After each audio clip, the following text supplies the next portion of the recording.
Hello, मी doctor Sarika तुम्हा सर्वांचे पुन्हा एकदा आपल्या प्रेग्नन्सी सिरीजच्या नवीन एका व्हिडिओमध्ये मनापासून स्वागत करते।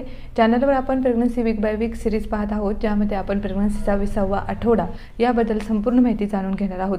वीक बाय वीक व्हिडिओजमध्ये आपण बाळाची वाढ कशी होते, आईमध्ये कोणते बदल दिसतात, आईसाठी प्रेग्नन्सी केअर टिप्स कोणत्या आहेत, कोणते इन्व्हेस्टिगेशन, कोणत्या सोनोग्राफीज कोणत्या वीक्समध्ये केले जातात, बाळाची कोणती वाढ त्या आठवड्यामध्ये पर्टिक्युलर होते। कारण प्रेग्नन्सीचे जे 9 महिने असतात ते खूप चॅलेंजिंग असतात।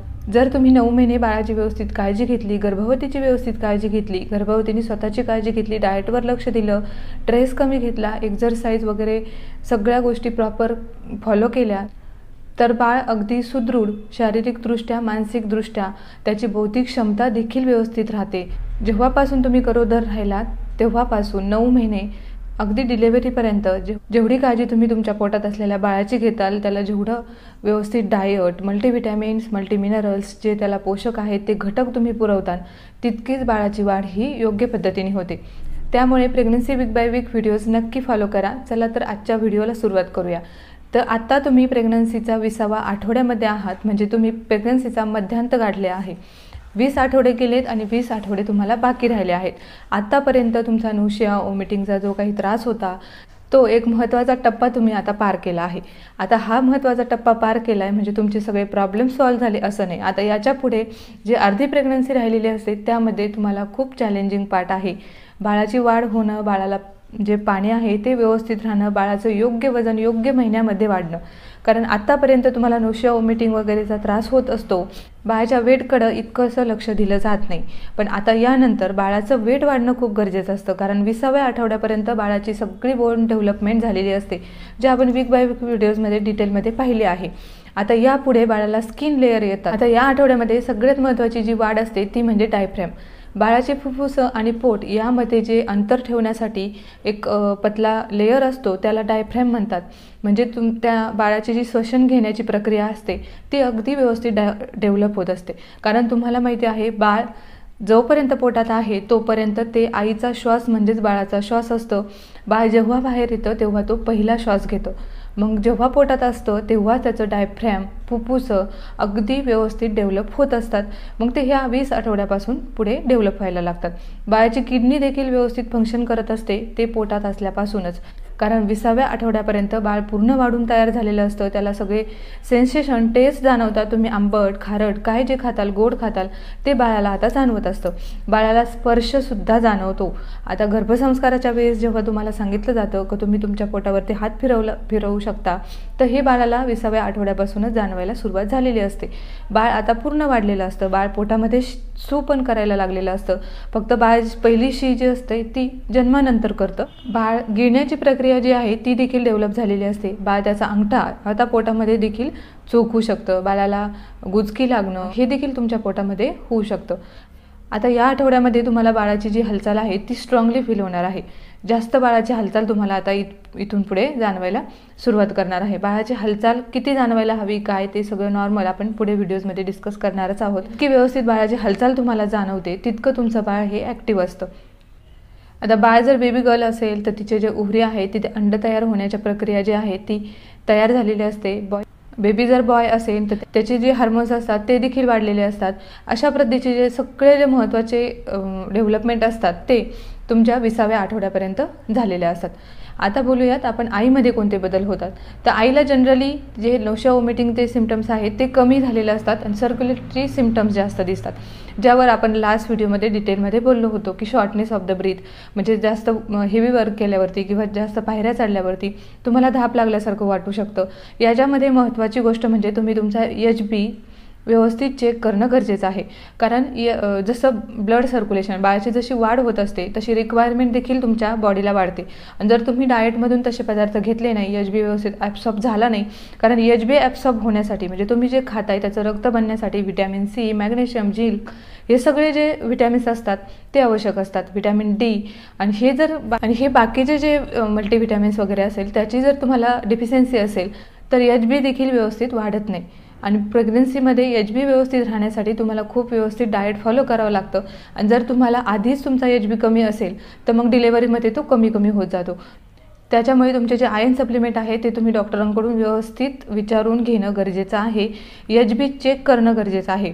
आणि HB जर कमी असेल तर ते वाढीसाठी तुम्ही काय डाएट घ्यायचं किंवा कोणते मेडिसिन घ्यायचे ते रेग्युलर घेणं हे गरजेचं आहे. तसं तुम्ही डॉक्टरांशी डिस्कस करणं गरजेचं आहे.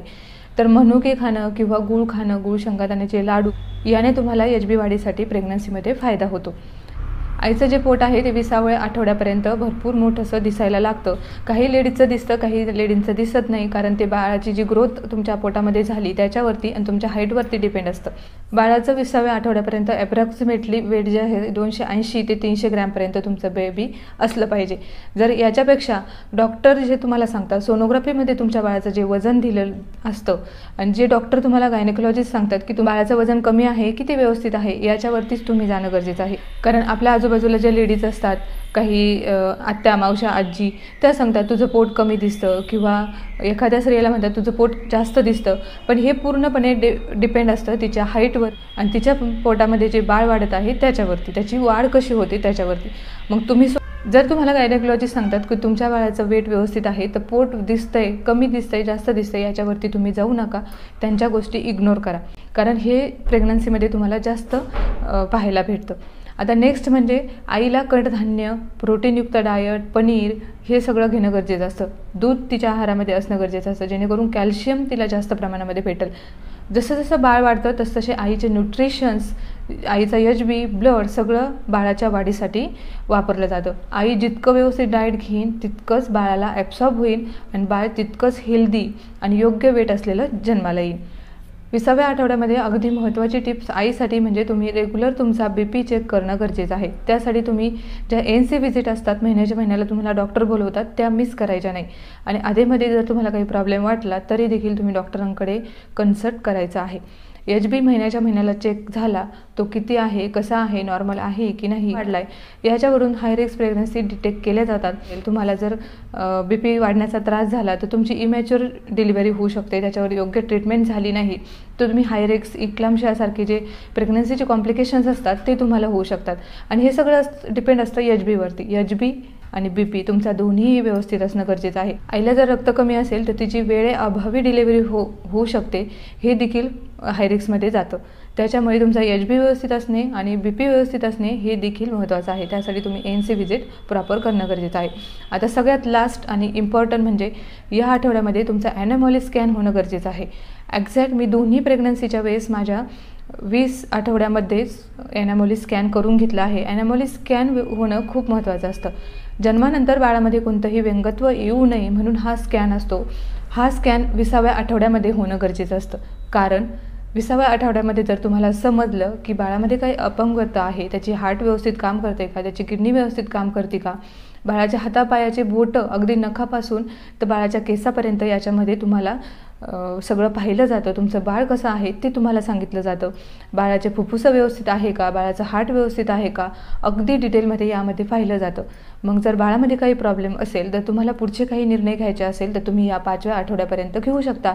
कारण 5व्या आठवड्यापर्यंत जर तुम्हाला असं काही निर्णय घ्यावे लागले तर त्यामधून डिलिव्हरी करून घेता येते, आई सेफ राहते. आणि जर जास्त दिवस वाढले तर आईसाठी आणि बाळासाठी ते दोन्हीही घातक ठरू शकतं. कारण काही ज्या फॅमिली असतात त्यांना ट्रायसोमी वगैरे असतं, म्हणजे अनुवंशिक काहीतरी अपंगत्वाचा दोष असतो, तो देखील काढला जातो. मग ॲनॅमॉली स्कॅनमध्ये जर काही जाणवलं तर ट्रायसोमी 21 वगैरे असं काही वाटलं तर त्याच्यामध्ये तुम्हाला फर्दर इन्व्हेस्टिगेशन सांगितले जातात. त्यामधून तुमचं ते कन्फर्म करून काही टेस्ट करून तुम्हाला सांगितलं जातं की तुम्ही कोणता निर्णय घेऊ शकता. तुम्हाला योग्य तो सल्ला गायनेकोलॉजिस्ट देतात. त्यामुळे या आठवड्यामध्ये ॲनॅमॉली स्कॅन होणं हे खूप महत्त्वाचं असतं. ॲनॅमॉली स्कॅनमध्ये म्हणजे पूर्ण प्रेग्नन्सीच्या ज्या सोनोग्राफी आहेत त्या कोणत्या आठवड्यात कोणत्या केल्या जातात, त्यामध्ये काय समजतं, याच्यावरती आपला डिटेल व्हिडिओ आहे. त्याची लिंक तुम्हाला डिस्क्रिप्शन बॉक्समध्ये दिली जाईल. तर ही होती आजच्या व्हिडिओची माहिती. आय होप आजच्या व्हिडिओची माहिती तुम्हाला आवडली असेल. व्हिडिओ आवडला असेल तर व्हिडिओला लाईक करा, तुमच्या मैत्रिणींसोबत शेअर करा. तुम्हाला आणखी कोणत्या टॉपिकवरती व्हिडिओज पाहिजे आहेत ते मला कमेंट बॉक्समध्ये सांगा. चॅनलला सबस्क्राईब केलं नसेल तर चॅनलला सबस्क्राईब करा, त्यामुळे तुम्हाला प्रेग्नन्सी रिलेटेड असेच नवनवीन व्हिडिओज पाहायला भेटतील. पुन्हा भेटूया अशाच एका माहितीपूर्ण व्हिडिओसोबत. व्हिडिओ पाहिल्याबद्दल धन्यवाद.